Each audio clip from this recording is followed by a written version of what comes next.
cracks of the past. I dedicate this work to my dear friend Lucy, who throughout many years has been my anchor and my support. Without your faith in me, many of these pages would have remained unwritten. I also dedicate it to my beloved teacher Navina, whose enthusiasm and joy in life are a constant reminder that knowledge is not passed on through words alone, but through spirit as well. Your inspiration is woven into every chapter of this book. Chapter 1. Being a coward had always seemed easier than carrying the weight of courage. Cowardice offered the illusion of safety, the chance to retreat, to hide from the gaze of others, to risk nothing but the confines of one's own silence. Courage, on the other hand, was a stripping bare to the very last nerve, a heavy and merciless task demanding that you endure beneath the eyes of the entire world, that you withstand its judgment and its silence, and that you remain standing tall even as everything around you crumbled. It was painful and terrifying, especially if, like her, you knew that out there awaited nothing but cold stares, restrained smiles, condemnation etched beneath your skin, or, perhaps even more unbearable, complete oblivion. It had been 8 long years since Anya last felt the weight of London's damp air beneath her feet, that familiar scent of a city where she had once lived, loved, and lost. The white Volvo slid along the highway, steady and quiet, cutting through the haze as the sky wrapped itself in the grey cloak of dusk. In the back seat, snug in her seatbelt, slept her 7-year-old daughter, utterly serene, peaceful as a fledgling in its nest, unaware of the storm that ravaged her mother's thoughts. Waves of memory and fear battered Anya's mind with relentless force, like wind-whipped breakers shattering ceaselessly against the shore. Her heart urged her to fear, her reason kept its silence, and what lay ahead was shrouded in a fog of uncertainty. She knew only one thing. At the end of the road awaited something that would shape all the years to come. Kai was her only compass, the axis around which Anya's whole life revolved. Everything she did for that little girl. Her happiness, her health, her laughter, even her silence were the reasons behind Anya's every step. It was hard enough to watch her struggle with a world that could not hear her. Harder still when she withdrew into herself, refusing play, refusing companionship, refusing the childhood that should have belonged to her. On those nights when her small body curled beneath the blanket, trembling with a soundless sob, Anya felt her own heart splintering piece by piece, while a weight as heavy as stone gathered on her shoulders. She knew she could not allow it to remain so. She knew she had to cut through it, to change direction, even if it meant erasing every sacrifice already made. Change was inevitable, for Kai was worth everything. In the half-dark glow of the rearview mirror, she saw the bluish outline of the girl. Her hair, pulled into a messy ponytail, swayed gently in rhythm with her breathing, as delicate and soft as the finest silk thread. Anya whispered slowly, almost inaudibly, "I'm doing all of this for you, my love, for your future, for the hope that we might find a path to your healing." But those words did not reach Kai. They could not pierce her world. Kai was deaf, enclosed in a silence that was natural to her, yet an eternal wound to Anya. The memory of those first months of life with her was woven with tenderness and fear. Anya then, still young and lost, had been willing to learn, to stumble, to climb and fall, always ready to rise again for her daughter's sake. The months slipped by, and the silence grew more and more undeniable. The child did not respond to the sounds that brought smiles and wonder to other children, not to her mother's voice, not to music, not to the clamour of the world.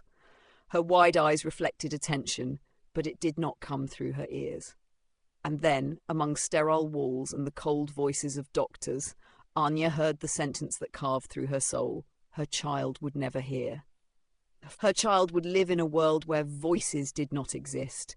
It was a time when Anya was already alone without support, cut off from those she once loved, from her family, from everything that might have been her refuge.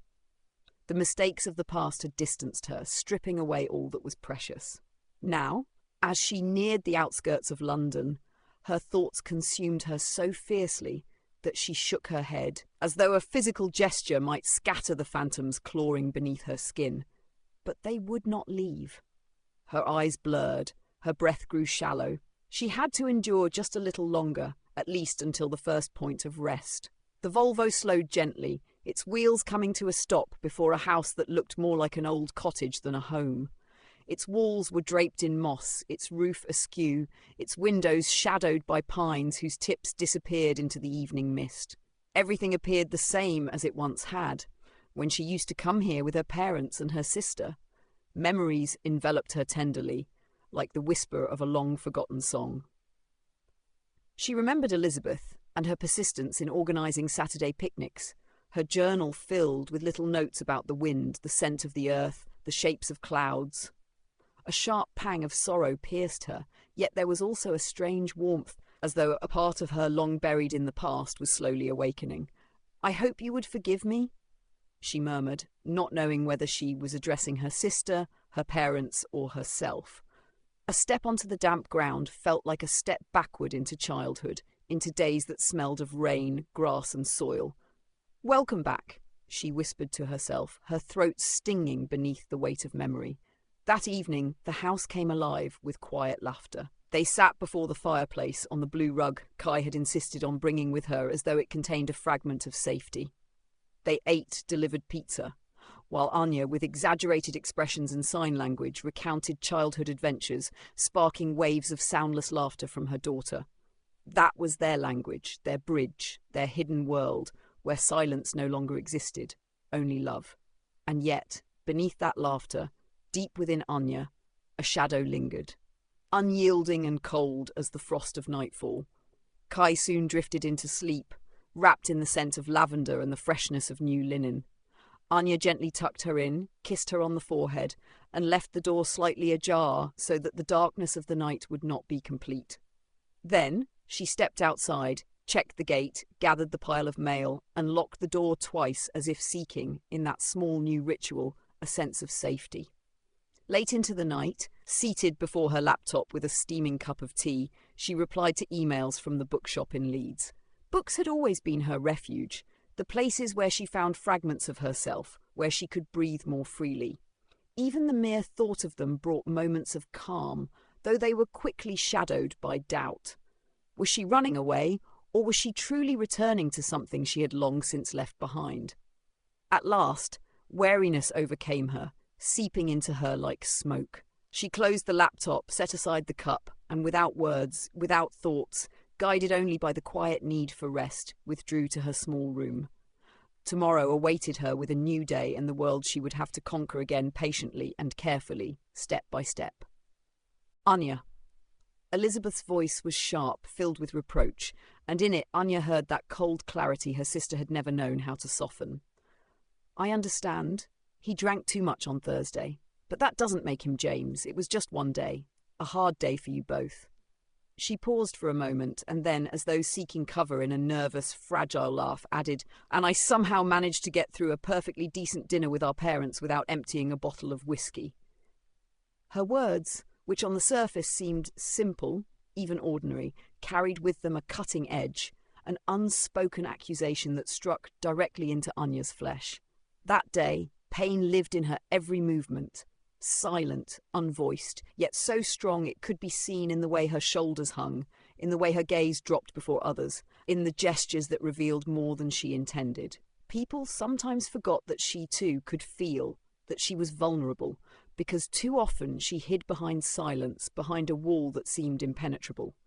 But on that day there was no wall.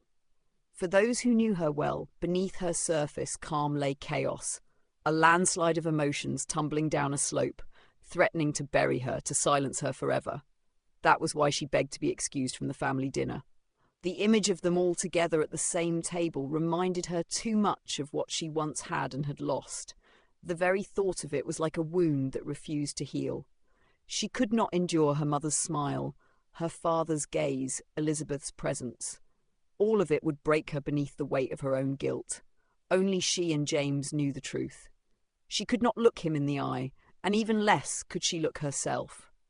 What had happened belonged to a realm that should never have existed, a space between mistake and temptation, a moment of weakness that lasted, but yet echoed through her entire life. He was her sister's husband, and she was the girl who had allowed him to come too close, if only for a second, if only in a glance, if only in weakness. When she closed her eyes, the scene returned, vivid and cruel, as though it had never passed. Thursday afternoon, the smell of dinner just beginning to cook, the house too empty, too large. Elizabeth was in the city, and Anya had stayed behind to help the staff with everything. The door opened earlier than she expected, and with it came his shadow, along with the scent of alcohol and the heavy presence of all that had gone unspoken between them for months. In that instant, the room seemed too small, and time slowed, congealing into that single moment. Their eyes met, his clouded and blurred by some sorrow or regret, hers wide, frightened yet motionless. "I shouldn't have come back so soon," he muttered, more to himself than to her, and then he stepped forward until he was close enough to rest his hand upon her shoulder. That touch, brief, outwardly innocent, was anything but harmless. It was a moment of weakness she had spent months trying to suppress, to rewrite in her memory, to reduce to the mere silence of two people who had stood too close. But what flickered in that exchange of glances was too much. It was a confession they could never speak aloud. The shrill wail of a siren cut through the image like a knife. Anya jerked upright, realizing she was stuck at an intersection, the engine idling while the red light had long since turned green. Her hands gripped the steering wheel, but her chest was tight, her lungs as though they had forgotten how to breathe. Today's date was not a good one. For everyone else, it was only the 1st of March, an ordinary day on the calendar, a passing point between winter and spring. But for her, that number was a wound, an anniversary, a reminder. The 1st of March was the date she wished she could erase from the calendar, from memory, from her very skin. That was the day it all ended, the day she fully realized the weight of her mistake, the day she admitted to herself that she had crossed a line from which there was no return. It was the end of an affair that should never have been born, the end of an illusion, and the beginning of a punishment that would never leave her. On that day, once and for all, she had lost herself. Anya spent the afternoon with Kai, as though both of them instinctively knew that this small shared ritual mattered more than all the unfinished tasks waiting at home. She met her outside the new school, and the girl dashed through the doors with such liveliness that Anya's heart leapt. Instead of driving straight back, she turned the wheel toward an old-fashioned restaurant nearby, a place that felt like a time capsule tucked away on a street scented with coffee and fresh bread from the bakery. Its wood-panelled walls, checkered tablecloths, and chairs that creaked under the weight of memory gave her a sense of comfort. Places like this, in their simple endurance, carried with them the fragrances and echoes of bygone days, and Anya felt as though she had stumbled upon a refuge for her worn-out soul. She herself was like an old wooden floor, full of scratches and scars, worn smooth by countless steps, yet still warm, still steeped in the stories that had passed across it. Unlike her mother, Kai was radiant that afternoon, her eyes shining as if they carried their own light. With small, rapid movements of her hands, she signed to Anya how much she liked her new school, and her mother could feel the difference. The little girl had finally been seen, heard, and understood. She had found a place where she no longer had to fight to exist, where others had the patience to follow her and to grant her a voice within silence. Something shifted in Anya's chest, as though a bone long dislocated had finally slid back into its proper place. For the first time in many years, she felt that perhaps not everything had been in vain, that the lost moments, the swallowed silences, the burdens she had carried down so many roads, all had meanings. Her daughter's smile was like a lighthouse in the fog. It was the only light capable of cutting through the darkness that haunted her, the only flame strong enough to give her the will to rise, to go on, to resist the pull of the emptiness where she had lingered too long.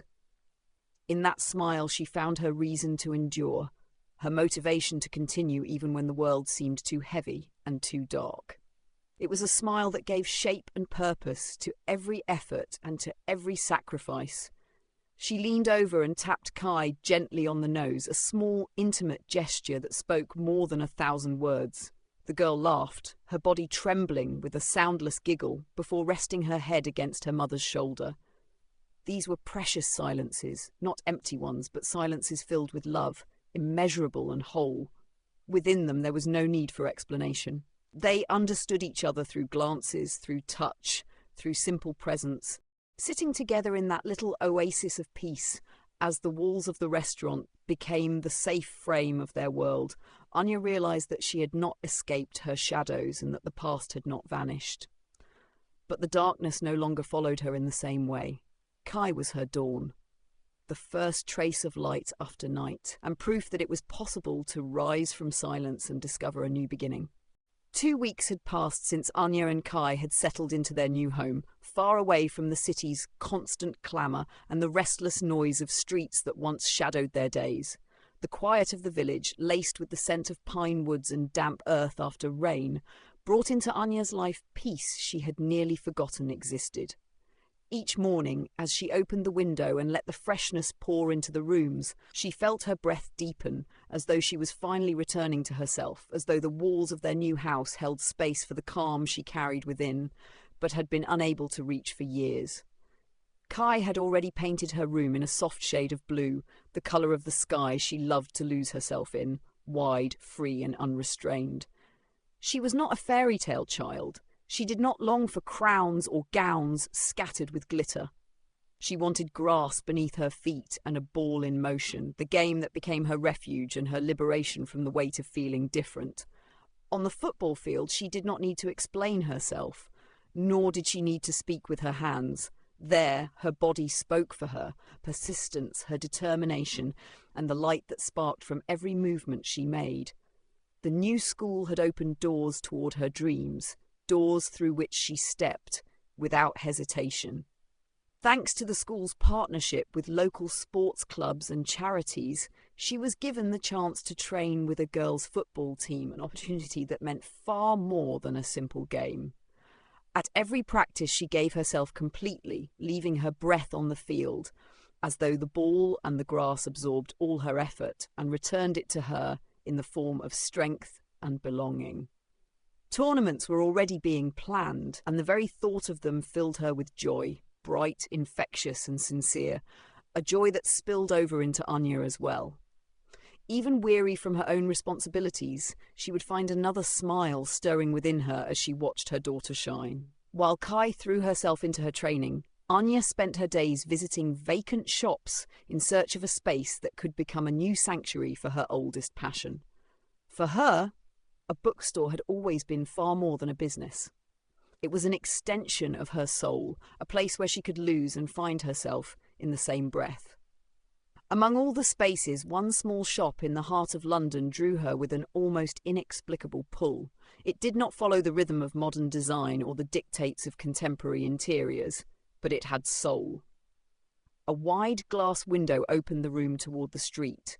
White wooden doors creaked as if carrying the memories of countless passers-by, and the light flooding the empty space suggested that something beautiful and quiet could be born there. In her imagination, she already saw shelves lined with books, small baskets of fragrant teas, the smiling faces of people stepping inside to find their place among the covers and the stories. The window ledges, with their empty flower pots waiting for someone to give them new life, whispered to her that this space had been waiting just for her.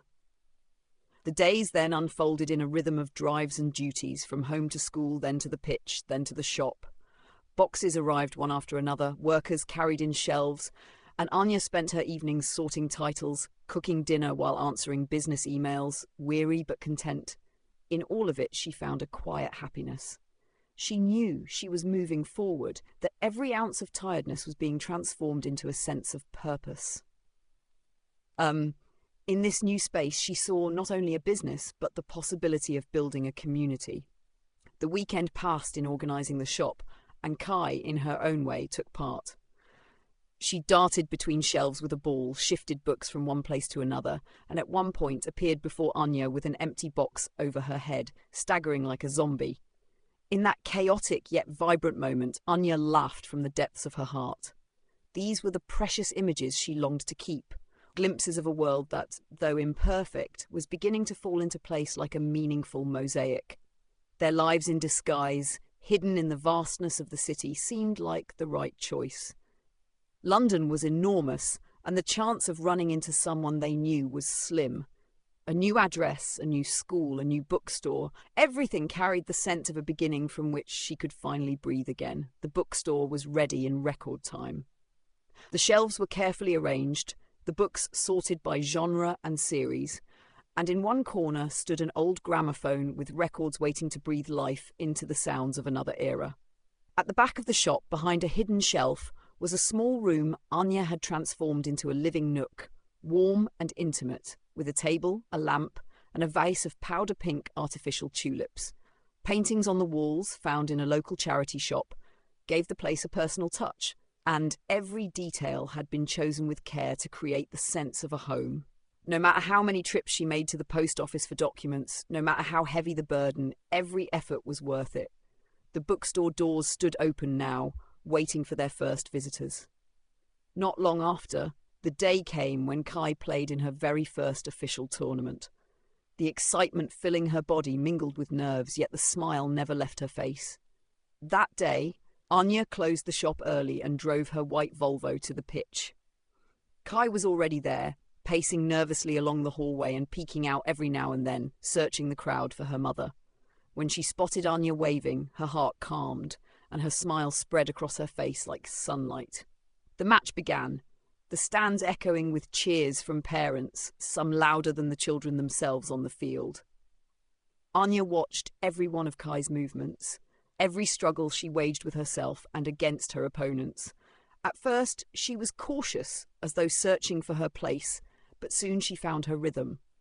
When she dribbled past her first opponent, her confidence returned. She won the ball, lost it, but never faltered, racing across the grass, brushing hair from her face as it fell loose. One of the coaches tied her hair back into a small ponytail and sent her running again.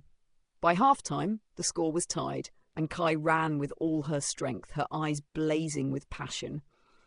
And just as the ball came back to her as she charged toward the goal with determination and resolve, an opposing player tripped her and surged forward with ruthless force. Kai fell hard onto the wet, muddy grass, scraping her knees. Anya's eyes swept the field, her heart clenched, her body frozen as she watched her little girl remain on the ground. "Come on, Kai, you can do this!" she whispered through trembling lips. She knew her daughter could not hear her, but she believed somehow the words would reach her.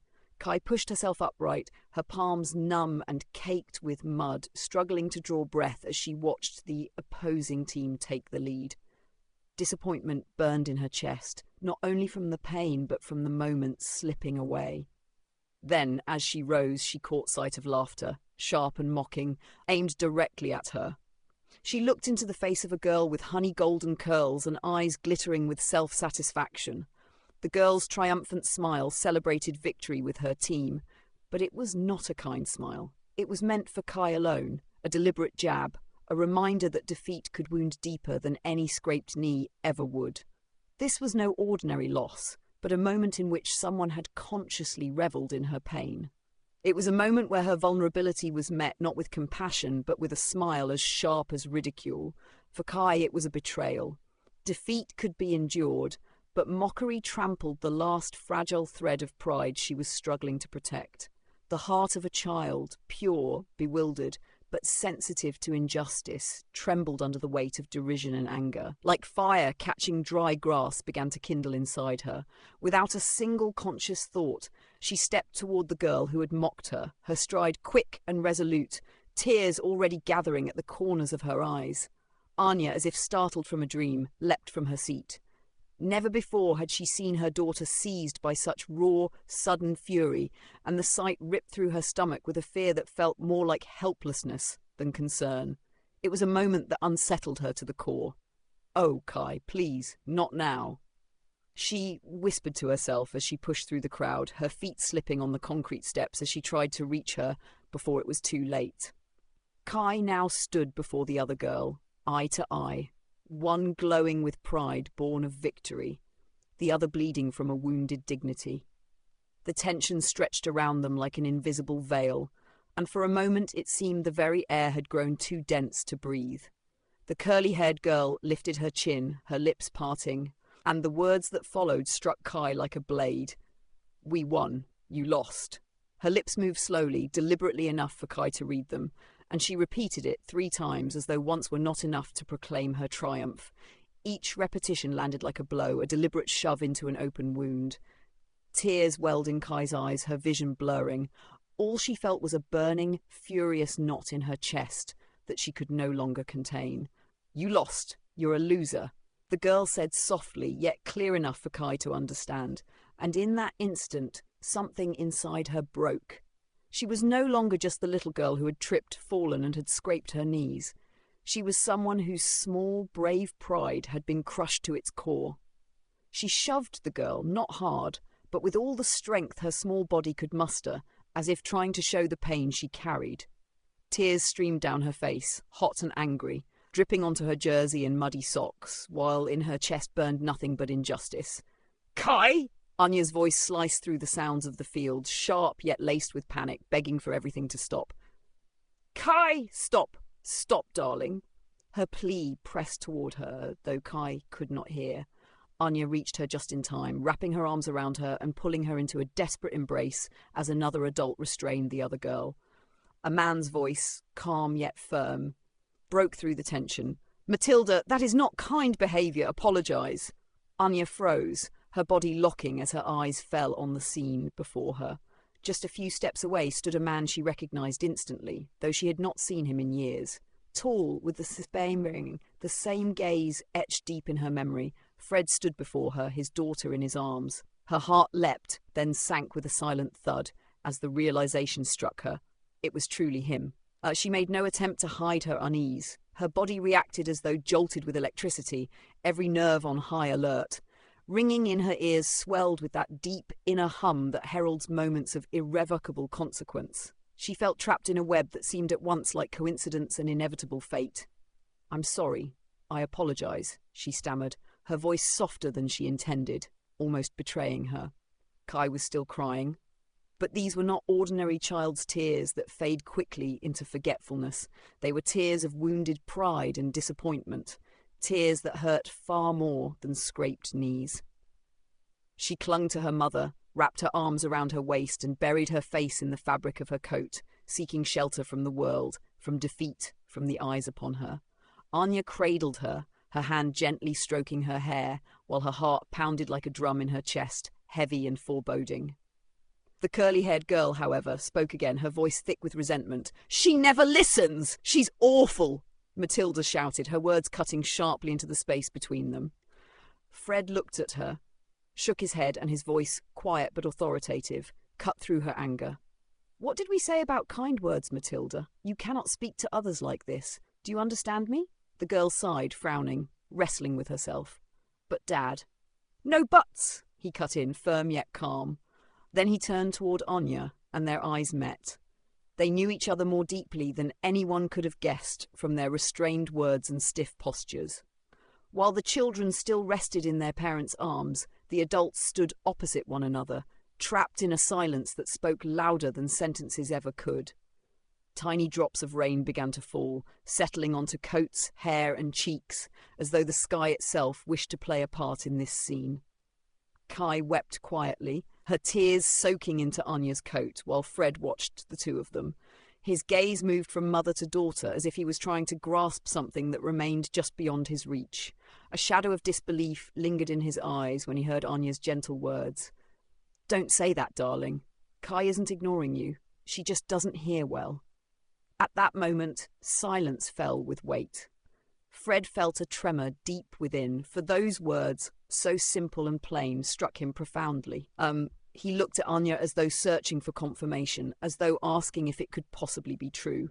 But before he could say anything, Kai slipped from her mother's embrace and ran, her blonde hair swaying as she disappeared toward the locker room, leaving only the wind behind to scatter Anya's loose strands across her face. She tucked them behind her ear, trying to reclaim her composure, while she stood beneath 2 gazes, one angry and childlike, the other bewildered yet painfully familiar. Fred lowered his hands from his daughter's shoulders and gave her a gentle nudge. "It's time to change, Matilda. Go on, sweetheart. I'll be waiting here. And please, be kind to Kai." Matilda lowered her eyes, nodded, and disappeared in silence along the same path. And so they were left alone for the first time in so many years. Fred cleared his throat, his voice carrying a trace of hesitation. "I'm sorry about Matilda. I don't know what came over her." Anya nodded softly, almost inaudibly. "It's all right. I apologize on Kai's behalf as well." He nodded again and then, after a moment's pause, added, "She's a good player." "Thank you," Anya said, arms folded across her stomach as though trying to hold back the storm within her. The wind carried her hair across her face again, and she welcomed the distraction of pushing it away, grateful for every excuse not to speak the thoughts surging through her mind. Fred lifted his gaze to the sky, brushed a raindrop from his forehead. The silence between them was anything but empty. "Is it really you, Fred?" Anya's voice was softer than a whisper, barely reaching his ears, as if she feared the spoken word might shatter the fragile balance of this moment and scatter it like smoke. It was not simply a question. It carried the weight of years, of stifled longing, of dread and unspoken truths. It hovered between them like an invisible bridge, one that might collapse beneath its own burden. She looked at him breathless, and it seemed that time itself had halted, folding in on itself, reducing the world to the two of them alone. Fred returned her gaze, and in that slow, almost cautious nod, in the smile that spread across his face, there was the unmistakable tenderness she had once known. "Yes, it's really me, Anya," he said, and her name, spoken by him, sounded like a relic that had survived decades of dust, as if he had summoned a memory long buried but never forgotten. He had changed, of course. Time had sharpened his features, darkened and shortened his hair, and weighed down his shoulders. Yet beneath those layers, it was still him. His height, the unconscious way he leaned toward her as he spoke, but most of all, his eyes. Hazel eyes that once read to the core, and that still, after all this time, carried the same power, the same danger. "You've changed so much. I barely recognized you," she said, though the truth was the exact opposite. She had recognized him instantly, in the very first breath, the very moment she saw him. And her heart, mocking her attempt at self-control, had begun to beat with an old, long-forgotten rhythm, one that belonged to another time. "And you're a father now." The words trembled, fragile and unprepared, carrying confusion, bitterness, and awe all at once. Fred gave a small laugh, but there was no lightness in it. There was weariness, the accumulation of years, something that spoke more of what had been lost than of what had been found. "I am. I'm a father," he said, lowering his eyes as though ashamed of both the joy and the pain that word carried. "Strange, isn't it, that we should meet again under circumstances like these? Could you?"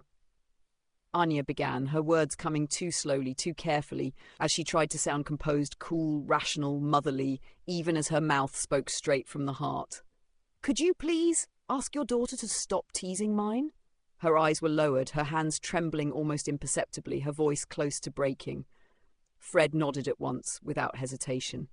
"I'll speak to her. I apologize on her behalf," he said gently, and within that simple sentence was warmth and an awkward, fumbling desire to mend what could never truly be mended. "Thank you," she murmured, lowering her gaze, knowing her attempt to remain rooted in the present was slipping from her grasp. She could try to be only a mother, but her body betrayed her. Her hands were restless, her heart racing, and the air itself was thick with old emotions. Once again, silence fell between them, but now it was no longer emptiness.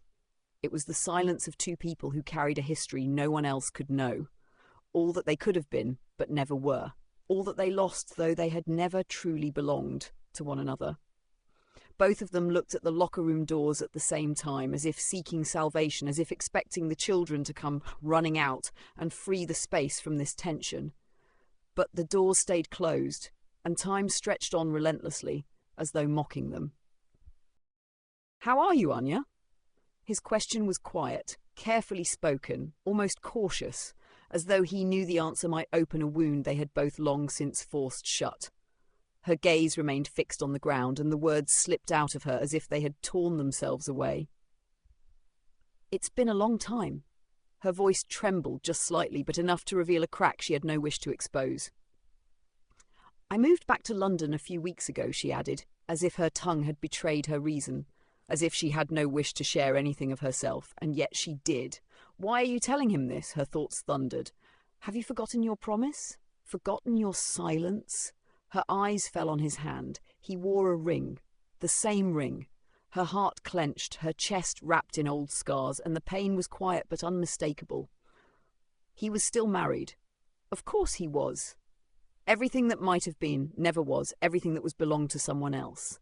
She looked away quickly, as though she could banish the image from her mind. "I knew you'd left," he said after a pause, his voice soft, tinged with something that carried the scent of sorrow. "I tried to find you. I wanted us to talk." But before he could continue, she raised her hand sharply, like a warning, like a wall that had been built in an instant. "It doesn't matter, Fred." Her eyes were hard, but her voice too soft. She had closed that book long ago, if only by force, if only through tears no one had ever seen. "Things have changed. Look at us. We're parents now. Who would have thought?" "Who would have thought?" he echoed quietly, and there was no relief in his voice, only the resonance of grief. As if they both knew fate had been cruel, had toyed with them, and that what once might have existed now belonged only to the shadow world of what if. The doors creaked open, and in the silence that had hung between them, the sound was like the breaking of something fragile, something irreparable. Matilda burst out of the hall, lips pressed tight, eyes cast down, clutching her sports bag against her chest like a shield to hide the feelings she did not know how to show. Anya leaned forward and gave her a gentle smile, the kind adults offer when they are trying to appear steady, rational, composed, though inside they are collapsing under the weight of the moment. Yet, in that flicker of an instant, her eyes slipped from the child to the child's father, and in that one small but decisive glance, something cut her to the core. "You're very talented, Matilda," she said softly, her voice carrying a warmth she could not conceal no matter how hard she tried. "You played wonderfully. You deserved the win." Fred lowered his hand to his daughter's curls, tousling them lightly in a gesture so natural, so warm, so deeply paternal that it struck Anya as dangerously tender, a reminder of something she might once have known in another life. "What do we say, Tilly?"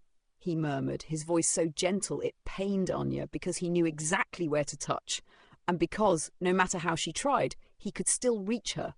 "Thank you," the girl whispered, edging closer to her father, and though her voice was fragile, it carried a quiet strength children sometimes possess when they find themselves caught in the unknown world of adults. Soon Kai appeared in the doorway. Her steps were light, almost soundless, her posture cautious. She wore a simple sweatshirt and tracksuit, her hair dishevelled from running and play, her glasses slipping down her nose in quiet defiance of all she longed to keep under control. She stopped beside her mother, her eyes serious, faintly melancholy, far older than one might expect for a child her age. Anya gently smoothed her hair and began twisting it into a bun with trembling fingers. She knew Fred was watching, knew he saw every tremor in her hands, every hesitation in the way her fingers faltered, and more than that, she knew what he recognized in the scene. Fred's eyes never left Kai, and in that silence, in that unwavering gaze, Anya felt a disquiet deeper than any question, deeper than any word. As she tied her daughter's hair, she sensed something unspoken flowing through his eyes, something he might never have the courage to shape into a sentence. She could not be sure whether it was recognition or merely the shadow of something greater, something that might alter the course of this moment, perhaps even their lives. "Are you ready to say goodbye to Matilda and her father?" Anya asked gently, her words clear, while at the same time shaping them in the air with her hands, signing each phrase patiently so that no one was excluded from the moment. It was an act of care, but also a choice that the silence woven into their lives should always become a bridge, never a wall. Her words were not meant only for Kai, but for anyone who could see, who could understand, for anyone who knew how to read the invisible traces. Kai nodded, slowly, almost imperceptibly, but her hands remained at her sides, calm and still. She did not shape a sign. She did not answer in gesture. Her silence became her message, louder than any movement, and Anya understood, even before she felt her daughter lean quietly into her waist. She drew her close with that kind of tenderness mothers save for moments when words are not enough, as if touch itself might carry peace, safety, and the endless warmth she wished to give. Yet she knew that between the two girls standing face to face now there was no fondness, no understanding, only a thin layer of unease, transparent and cold as mist drifting in the air. "It was a pleasure meeting you, Matilda," Anya said, turning once more to Fred's daughter, deciding that this moment should not remain unfinished. Her voice was soft, but it carried the weight of a mother's earnest wish to leave something good behind. "I hope you and Kai will play football together again, only under kinder circumstances." As she spoke, she could not resist the impulse to brush her fingers lightly across Matilda's cheek, gentle and careful, as if in that touch she might erase every trace of bitterness or misunderstanding that had crept into the child that day. In that fleeting, fragile gesture, there was something nostalgic, something that belonged not to the present, but to a time long past. She had touched the child of the man she had once loved. Kai clung to her even tighter then, wrapping her small arms around Anya's waist in a gesture that was both tender and faintly possessive, as though Anya truly were her last and only refuge. In her stillness there was no relief, only wariness, quiet, composed weariness from the entire day, from the games, from the gazes, from the unspoken feelings that hung in the air like invisible threads stretched taut between the four of them. Fred stood a few steps away, motionless, but he did not follow Kai with his eyes, nor did he seek out Matilda's. His gaze was fixed upon Anya, relentless and unwavering, as if searching in her face for the very thing he had lost years ago, something that now returned in a form he no longer knew how to grasp. But Anya did not meet his eyes. She dared not. Or perhaps she simply chose not to, for she knew that in such a collision of gazes nothing would remain untouched. Instead, she turned away, gathering Kai to her side and leading her forward with a calm, deliberate step, the step of a woman who knows she cannot allow herself to linger at the crossroads of the past. They moved away without haste, yet wrapped in a silence that clung to them like a shadow, silence that was at once shield and warning. Fred and Matilda remained behind, wordless, as though the earth itself had pinned them to the spot. Fred's gaze tracked the retreating figures, following Anya and her daughter until their outlines blurred and vanished behind a tree, casting its long shadow across the damp ground in the dying light. He could not tell what hurt more, the sight of them leaving, or the knowledge that they had never truly been his to begin with. Matilda pressed herself against him, saying nothing, while his hands still clutched the crumpled sleeve of her jacket, as though that fragile contact could tether him to a moment already slipping away. At last he let go, almost without realizing it, and his hand drifted to her shoulder, a movement born not of thought but of instinct. His mind, however, was far away, caught in the image of a woman he had once believed was gone forever, yet who now stood before him again, real, alive, and more distant than she had ever been, Anya. He did not speak her name aloud. He did not dare let it escape his lips, for he feared that the very sound would unseal everything he had spent years trying to bury. He told himself this was for the best, that they had both found their paths, and that the past had no right to return. But even as her scent still lingered faintly in the air, even as her shadow remained etched before his eyes, he knew none of those consoling lies could protect him.